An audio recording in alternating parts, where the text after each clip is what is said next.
Sir ಒಂದು ನಿಮಿಷ.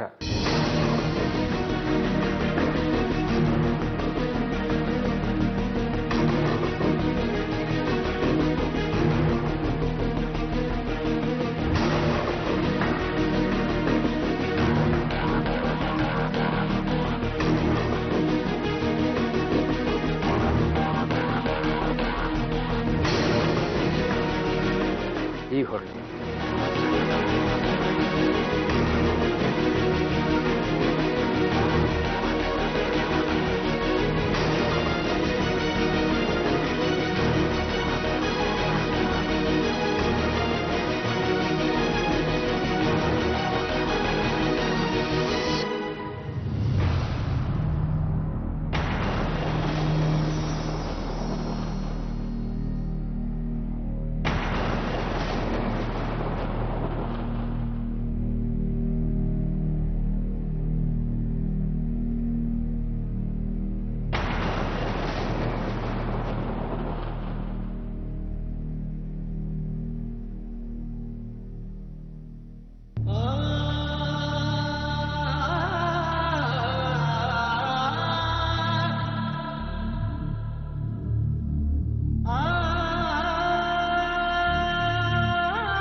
ಇದೇ ಕಣ ನಡೆದಿದ್ದು. ನನ್ನ ಮದುವೆ ಅನ್ನೋ ನಾಟಕದ ಹಿಂದೆ ಇರೋ ಸತ್ಯ ರಹಸ್ಯ ಇದೆ.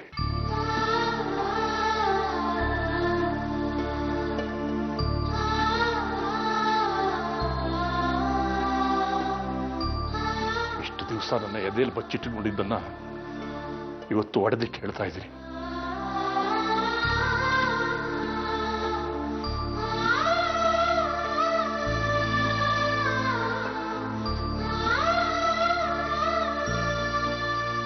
ಇದನ್ನ ಸಮಯ ಬಂದಾಗ, ನೀನು ಅರ್ಥ ಮಾಡ್ಕೊಳ್ಳೋ ಸಂದರ್ಭ ಬಂದಾಗ ಹೇಳೋಣ ಅಂತ ಇದ್ದೆ.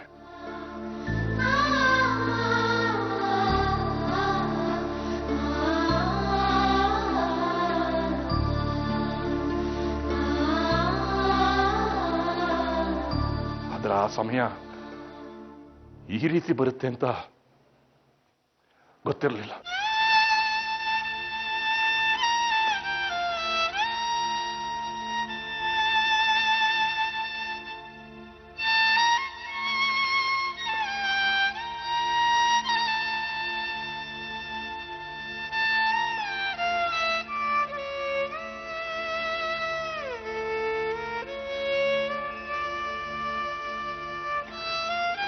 ಸಮಾಧಾನ ಮಾಡ್ಕೊಳ್ಳಿ ಸಂತೋಷ್.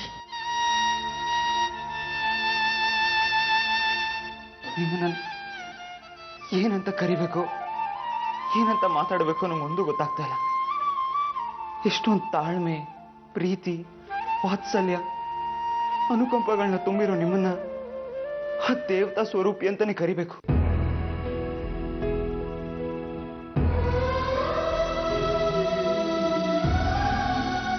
ಅದಕ್ಕೆ ಬೇರೆ ಪದಗಳೇ ಇಲ್ಲ. ಒಬ್ಬ ಮನುಷ್ಯನಾಗ್ಬಿಟ್ಟು ಮೃಗದ ಥರ ನಡ್ಕೋಬಿಟ್ಟೆ.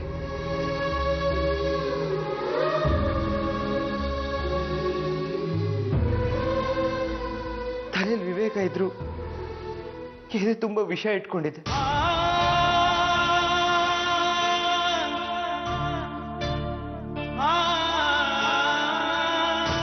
ನಾನು ನಿಮ್ಮ ಮುಂದೆ ತುಂಬಾ ಸಣ್ಣವನಾಗ್ಬಿಟ್ಟೆ. ನನ್ನಂತ ಪಾಪಿನ ನೀವು ಮುಟ್ಟಿ ನನ್ನನ್ನ ಪವಿತ್ರನಾಗಿ ಮಾಡ್ಬಿಟ್ರಿ. ನಿಮ್ ಕಾಲನ್ನ ನನ್ನ ಕಣ್ಣೀರಲ್ಲಿ ತೊಳೆದ್ರು ತಪ್ಪೇನಿಲ್ಲ. ಸಂತೋಷ್, ಸಂತೋಷ್ ಏನ್ ಮಾಡ್ತಿದ್ದೀರಾ? ಪ್ಲೀಸ್ ಸಂತೋಷ್, ನನ್ ಕಾಲ್ ಬಿಡಿ. ದಯವಿಟ್ಟು ಮೇಲೆ ಹೇಳಿ.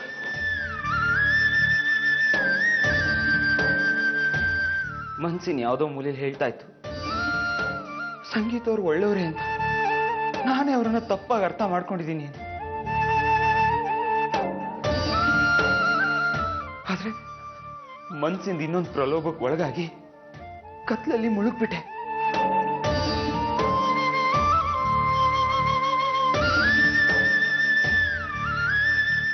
ಪರಿಸ್ಥಿತಿನ ಅರ್ಥನೇ ಮಾಡ್ಕೊಳ್ಳಿಲ್ಲ. ಕಡೆ ಪಕ್ಷ ಅದನ್ನು ತಿಳ್ಕೊಳ್ಳೋ ಪ್ರಯತ್ನನೂ ಪಡಲಿಲ್ಲ.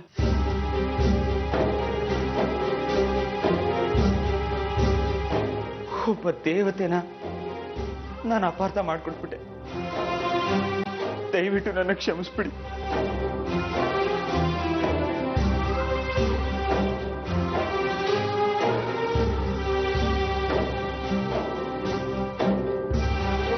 ಪಶ್ಚಾತ್ತಾಪಕ್ಕಿಂತ ದೊಡ್ಡ ಪ್ರಾಯಶ್ಚಿತ ಬೇರೊಂದಿಲ್ಲ ಸಂತೋಷ್.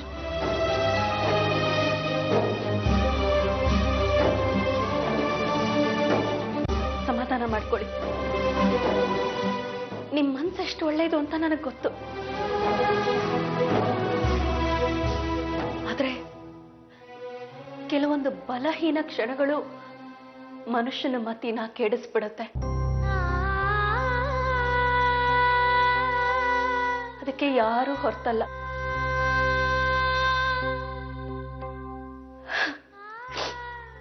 ಬಹುಶಃ ನಿಮ್ ಸ್ಥಾನದಲ್ಲಿ ನಾನಿದ್ದಿದ್ರು ಹೀಗೆ ನಡ್ಕೊಳ್ತಿದ್ನೋ ಏನೋ.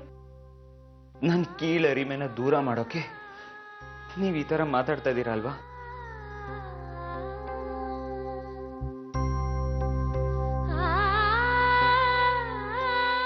ಮನುಷ್ಯರಾದವ್ರು ಯಾರಿಗೂ ನಿಮ್ಮ ಮಟ್ಟಿನ ಸಹನೆ ಇರೋದಿಲ್ಲ.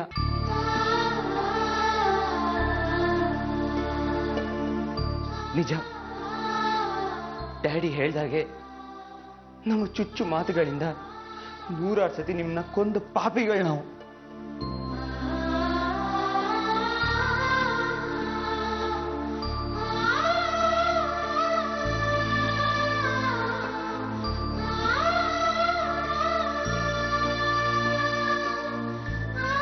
ಆನಂದ್, ಮಾನವಾತೀತ ಹೃದಯ ವೈಶಾಲ್ಯ ನಿಮ್ದು.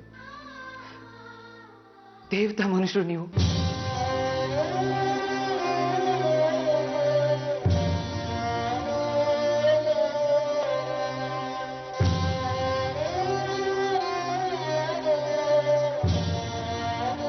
ನಿಮ್ ಪವಿತ್ರವಾದ ಸಂಬಂಧದ ಬಗ್ಗೆ ಕಳಂಕ ಬರೋ ರೀತಿ ಮಾತಾಡಿದ ನನ್ನ ನಾಲ್ಗೆ ಪ್ರಾಣಕ್ಕಿಂತ ಹೆಚ್ಚಾಗಿ ಪ್ರೀತಿ ಕೈ ಹಿಡಿದ ಹೆಂಡತಿ ಕಣ್ಮುಂದೆ ಇದ್ರು ಸಂಯಮದಿಂದ ಸಂಸ್ಕಾರದಿಂದ ನೀವು ಮಾತಾಡ್ತಿದ್ದನ್ನು ನೋಡಿದ್ರು ನಿಮ್ ಬಗ್ಗೆ ಕೆಟ್ಟದ ಕಲ್ಪನೆ ಮಾಡಿಬಿಟ್ಟೆ.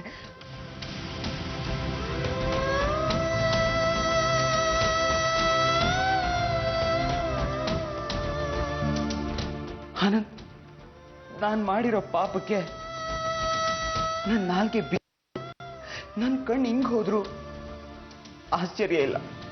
ಸಂತೋಷ್, ದಯವಿಟ್ಟು ಬಿಡ್ತಾನೆ. ಯಾಕೆ ಹೀಗೆಲ್ಲ ಮಾತಾಡ್ತಾ ಇದ್ದೀರಾ?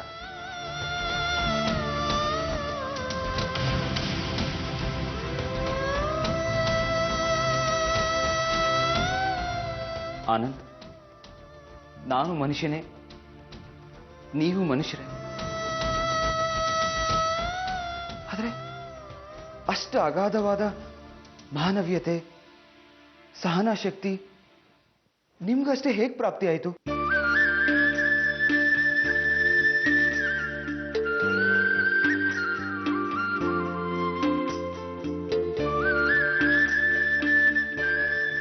ಇಲ್ಲ ಇಲ್ಲ ಆನಂದ್, ನಿಮ್ ತರ ಒಬ್ಬ ಮನುಷ್ಯ ಇರೋದಕ್ಕೆ ಸಾಧ್ಯನೇ ಇಲ್ಲ.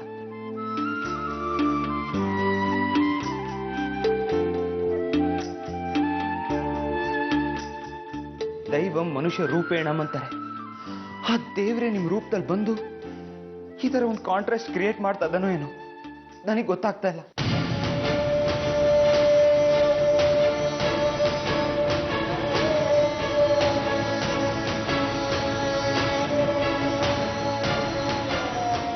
ಜೀವನನೇ ಧಾರೆ ಎರೆಯೋಕ್ ಬಂದಿರೋರು, ತಪ್ಪನ್ನೇ ಅರಿದೇ ಇರೋರು.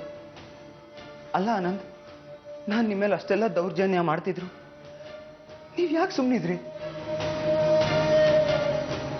ನಾನು ಅಷ್ಟೆಲ್ಲ ನಿಮ್ ಬಗ್ಗೆ ಕೆಡ್ದಾಗ ಮಾತಾಡ್ತಿದ್ರು, ಯಾಕೆ ಸಹಿಸ್ಕೊಂಡಿದ್ರಿ? ನನ್ಗೆ ಯಾಕೆ ತಿರುಗಿಸ್ ಹೊಡಿಲಿಲ್ಲ ಆನಂದ್?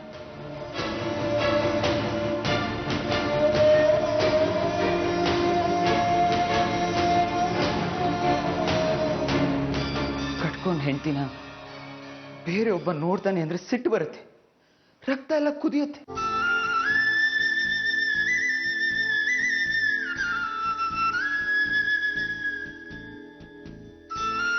ಅಂಥದ್ರಲ್ಲಿ ನೀವು ನಿಮ್ಮ ಹೆಂಡ್ತಿನ ಪ್ರಾಣಕ್ಕಿಂತ ಹೆಚ್ಚಾಗಿ ಪ್ರೀತಿಸಿದಂಥ ನಿಮ್ಮ ಸಣ್ಣ ಮಣಿನ ಮದುವೆಯಾಗಿ ಮೊದಲನೇ ದಿನಾನೇ ಬೇರೆಯವ್ರ ಮನೆ ದೀಪನ ಉಳ್ಸೋಕೆ ಕಳಿಸೋದು ಅಂದ್ರೆ ಕಳಿಸಿದ್ದು ಅಲ್ಲದೆ ನನ್ನಿಂದ ಒದೆ ತಿನ್ನೋದು ಅಂದ್ರೆ ಏನರ್ಥ?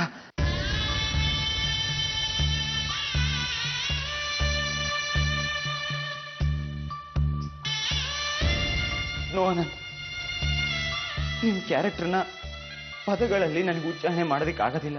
ಆ ಯೋಗ್ಯತೆನೂ ನನಗಿಲ್ಲ. ಚಚೆ ಸಂತೋಷ್, ಎದಳು. ಏನ್ ಮಾಡ್ತಾ ಇದ್ದೀರಾ? ಈಗೆಲ್ಲ ಕಾಲಕ್ಕೆ ಬೀಳ್ಬಾರ್ದು ನೀವು. ಆನಂದ್, ನಿಮ್ಗೆ ನಿಜವಾಗ್ಲೂ ನನ್ನ ಮೇಲೆ ಕೋಪ ಇಲ್ವಾ? ನಾನು ನಿಮ್ಮ ಕ್ಷಮೆಗೆ ಅರ್ಹನಾ? ಸಂತೋಷ್, ಇವತ್ತಿಗೆ ನಿಮ್ಮ ಮೆದೆಯಲ್ಲಿ ಇಟ್ಕೊಂಡಿದ್ದ ಅನುಮಾನ, ಅಸಹನೆ, ದುಃಖ, ಆಕ್ರೋಶ ಎಲ್ಲ ಕೊಚ್ಕೊಂಡು ಹೋಯ್ತು.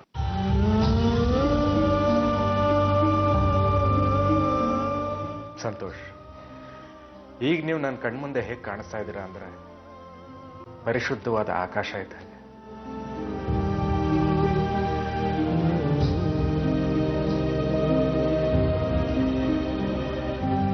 ಕಪಟವನ್ನೇ ಅರಿದೇ ಇರೋ ಮುಗ್ಧ ಮಗು ಹಾಗೆ ಕಾಣಿಸ್ತಾ ಇದ್ದೀರಾ.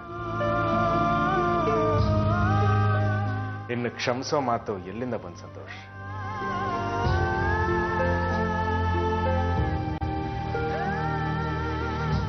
ಆನಂದ್,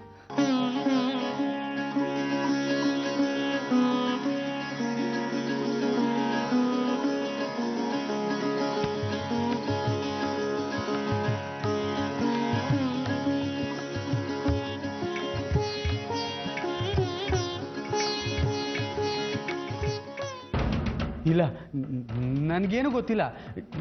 ಜಯರಾಮ್ ಅವ್ರಿಗೇನೂ ಆಗಿಲ್ಲ, ಅವ್ರು ಆರಾಮಾಗೇ ಇದ್ದಾರೆ.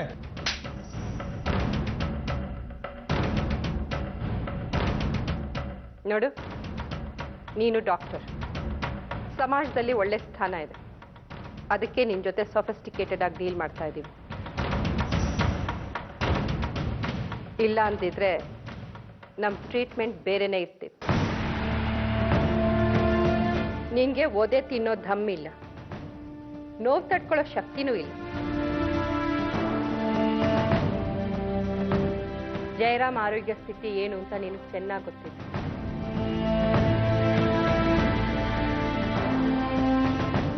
ಮರ್ಯಾದೆಯಾಗಿ ಹೇಳು. ಹಠ ಮಾಡಿದ್ರೆ ನಿನ್ನ ಆರೋಗ್ಯ ಹದಗೆಡುತ್ತೆ. ಅದೆಲ್ಲ ನಿಮ್ಗೆ ಯಾಕೆ ಹೇಳಬೇಕು? ಇಷ್ಟಕ್ಕೂ ನೀವ್ಯಾರು? ಪ್ರಶ್ನೆಗೆ ಪ್ರಶ್ನೆ ಉತ್ತರ ಅಲ್ಲ, ಸತ್ಯ ಕಕ್ಕೋದಷ್ಟೇ ನಿನ್ನ ಕೆಲಸ. ರಾಖಿ ಪಾಪ, ಹೊಡೆದು ಯಾಕೆ ಅವನ ಚಿತ್ರಹಿಂಸೆ ಕೊಡ್ತಾ ಇದೆಯಾ? ಗನ್ ಕೊಡಿಲಿ. ಏಕ್ ಮಾರ್ ದೋ ತುಕಡ, ಅದು ನನ್ನ ಪಾಲಿಸಿ. ಮರ್ಯಾದೆಯಾಗಿ ಬಾಯ್ ಬಿಡ್ತೀಯೋ ಜೀವ ಬಿಡ್ತೀಯೋ? ಎರಡೇ ಎರಡು ಬುಲೆಟ್ ಸಾಕು.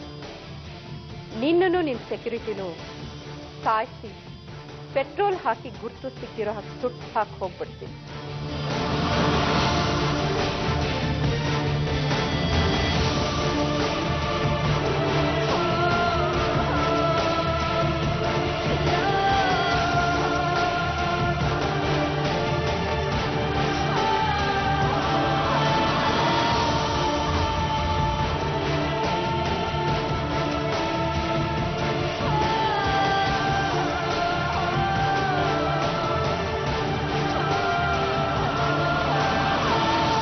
ಬೇಡ ಬೇಡ,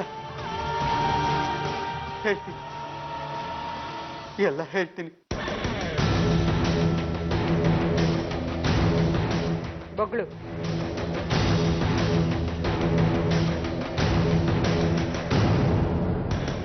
ಜಯರಾಮ್ ಅವ್ರಿಗಿರೋದು ಅಲ್ಝೀಮರ್ಸ್.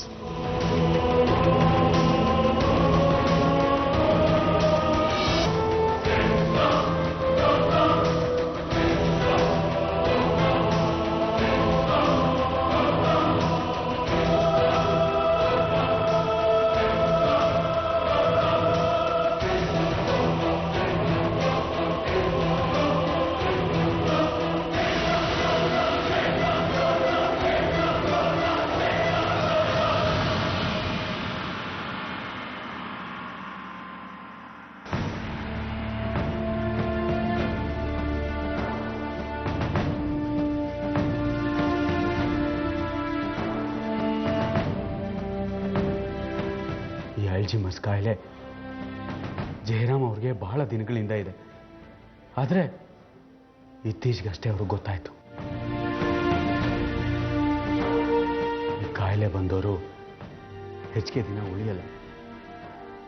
ಈ ವಿಷಯ ಜಯರಾಮ್ ಅವ್ರಿಗೂ ಗೊತ್ತಾಗಿದೆ. Thank you doctor. ನಿನ್ನಿಂದ ನಮಗೆ ಬೇಕಾದಷ್ಟು ಇನ್ಫಾರ್ಮೇಶನ್ ಸಿಕ್ತು. ಜಯರಾಮಗೆ ಏನಾಗಿದೆ ಅಂತ ಗೊತ್ತಾಗದೆ ತುಂಬ ಟೆನ್ಷನ್ ಆಗ್ಬಿಟ್ಟಿತ್ತು. ಈಗ ಗೊತ್ತಾಯ್ತಲ್ಲ, ನಮ್ಮ ಕೆಲಸನ ಸುಲಭವಾಗಿ ಮಾಡ್ಬೋದು. ನೀವು ಜಯರಾಮ್ ಅವ್ರ ಬಗ್ಗೆ ಇಷ್ಟೆಲ್ಲ ಡೀಟೇಲ್ಸ್ ಯಾಕೆ ಕಲೆಕ್ಟ್ ಮಾಡ್ತಾ ಇದ್ದೀರಾ? ನಿಮಗೂ ಜಯರಾಮ್ ಅವ್ರಿಗೂ ಏನು ಸಂಬಂಧ? ಅದೆಲ್ಲ ನಿನಗೆ ಸಂಬಂಧ ಪಡೆದಿರೋ ವಿಚಾರ.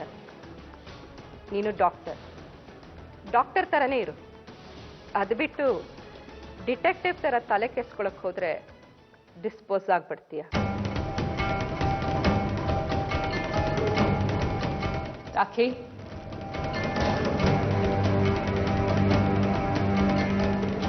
ಇದು ನೀನ್ ನಮಗ್ ಕೊಟ್ಟ ಇನ್ಫಾರ್ಮೇಶನ್ಗೆ ನಾನು ಕೊಟ್ಟಿರೋ ಬಕ್ಷೀಸ್. ಫ್ರೀ ಆಗಿ ನಾನು ಯಾರ ಹತ್ರನೂ ಸರ್ವಿಸ್ ತಗೊಳ್ಳೋದಿಲ್ಲ. ಇದನ್ನ ತಗೊಂಡು ನಾವು ಮನೆಗೆ ಬಂದಿರೋದನ್ನ ನೀನ್ ಮರ್ತು ಬಿಡು. ಅದು ಬಿಟ್ಟು ನಿನ್ ಸಂತೋಷಕ್ಕೆ ಏನಾದರೂ ಹೇಳಕ್ ಹೋದ್ರೆ ನಿನಗೇನು ಮಾಡಲ್ಲ. ನಿನ್ ಮಗಳು ಮಂಗಳೂರಲ್ಲಿದ್ದಾಳಲ್ಲ, ಅವಳು ಮನೆಗೆ ಬರ್ತಾಳೆ. ಜೀವಂತವಾಗಲ್ಲ, ಹೆಣವಾಗಿ.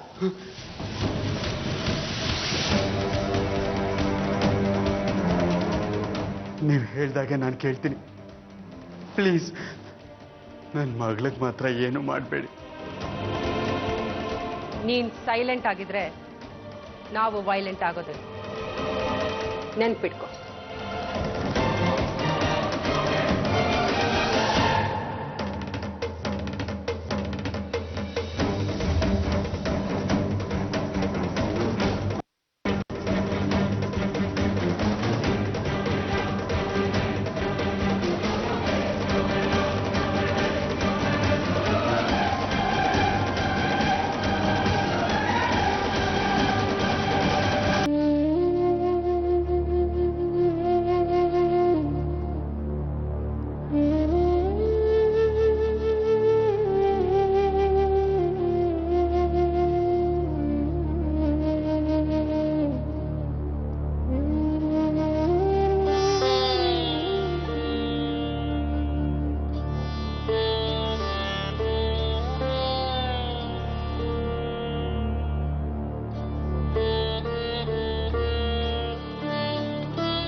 ಸಂತೋಷ್, ಕಂಟ್ರೋಲ್ ಮಾಡ್ಕೊಳ್ಳಿ. ಬಿರುಗಾಳಿ ಬಂದಷ್ಟೇ ವೇಗವಾಗಿ ಅಲ್ಲೋಲ ಕಲ್ಲೋಲನ ಸೃಷ್ಟಿ ಮಾಡಿಬಿಡುತ್ತೆ. ಆ ಬಿರುಗಾಳಿ ಬಂದು ಹೋದ್ಮೇಲೆ ಆ ಸ್ಮಶಾನ ಮೌನ ಇದೆಯಲ್ಲ ಆನಂದ್, ಅದನ್ನ ಸಹಿಸ್ಕೊಳ್ಳೋದಕ್ಕಾಗೋದಿಲ್ಲ.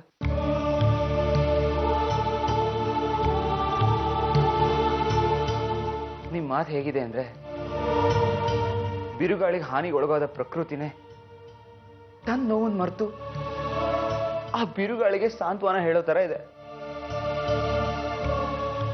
ನಿಜ. ಬಿರುಗಾಳಿ ಬಿರುಸು ಎಷ್ಟು ತೀವ್ರವಾಗಿರುತ್ತೋ ಅಷ್ಟೇ ಬೇಗ ಅದು ತನ್ನ ತೀವ್ರತೆನ ಕಳೆದುಕೊಂಡು ಮುಂದೆ ಸದಾ ಕಾಲ ತಂಗಾಳಿಯಾಗುವಂತ ಸೂಚನೆ ಕೊಡ್ತಿರುವಾಗ ಅದಕ್ಕಿಂತ ಸಂತೋಷ ಬೇರೇನಿದೆ ಸಂತೋಷ್?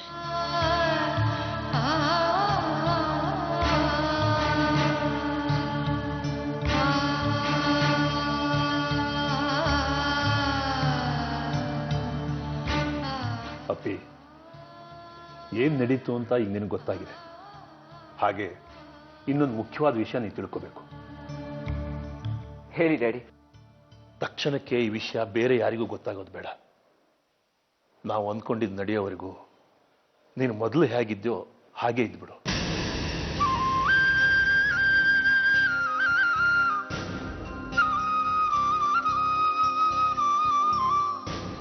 ನನಗೆ ಅರ್ಥ ಆಗುತ್ತೆ ಡ್ಯಾಡಿ. ಇಷ್ಟು ದಿನ ನೀವೆಲ್ಲ ಕಷ್ಟಪಟ್ಕೊಂಡು ಅವಮಾನಗಳನ್ನ ಸಹಿಸ್ಕೊಂಡು ಯಾವ ಕಾರಣಕ್ಕೋಸ್ಕರ ಬದುಕಿದಿರೋ ಅದನ್ನ ನಾನು ಎಮೋಷನ್ಸ್ ಇಂದ ಹಾಳು ಮಾಡೋದಿಲ್ಲ. ಸಂತೋಷ್ ಹಾಗೆ ಸೀತುಗೆ ಕೂಡ ಈ ವಿಚಾರನ ಖಂಡಿತ ಹೇಳೋದಿಲ್ಲ ಸಂಗೀತ ಅವರೇ. ನೀವು ನನ್ನ ಸಂಪೂರ್ಣವಾಗಿ ನಂಬೋದು.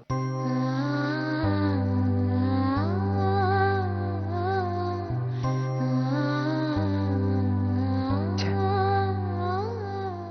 ಕ್ಷಣದ ದುಡುಕು, ಆವೇಶ ಎಷ್ಟು ಜನರ ಬದುಕನ್ನ ಏನೇನೆಲ್ಲ ಮಾಡ್ಬಿಡುತ್ತೆ. ಸಂತೋಷ್, ಆಗಿದ್ದನ್ನೆಲ್ಲ ಮನಸ್ಸಿನಿಂದ ತೆಗೆದ್ಬಿಡಿ.